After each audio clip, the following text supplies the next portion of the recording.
अस्सलाम वालेकुम। आज 8 अगस्त है माशाल्लाह, मैं विज़िट करने आया था। मुझे ये जगह बहुत पसंद आई और मुझे खुशी भी है आगे उसकी फ्रंट साइड पे जो आबादी है, इसी के अलावा से मुझे ये जगह बहुत पसंद आई है।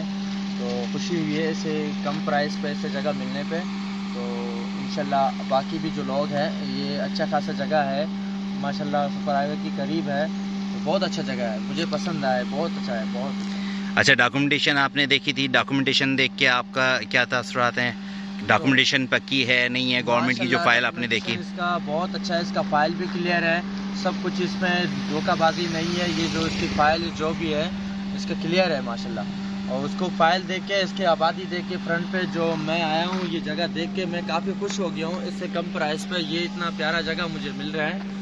तो इसी अलावे से मैं अभी आप लोग को यही कहना चाहता हूँ कि ये जगह पे जितनी आप लोग को जल्दी से ये जगह ले लें, क्योंकि बहुत कम प्राइस पे से कराची में आप लोग को जगह मिल रही है। मुझे बहुत अच्छा लगा, बहुत अच्छा। नादरन बाईपास भी करीब है और आगे जो फ्रंट पे लोग हैं, बैक साइड भी हैं, काफ़ी अच्छा खासा आबादियाँ हैं। तो उन्हीं के अलावा से ये जगह जो है ना, बहुत अच्छा है। चलें, थैंक यू। बहुत शुक्रिया।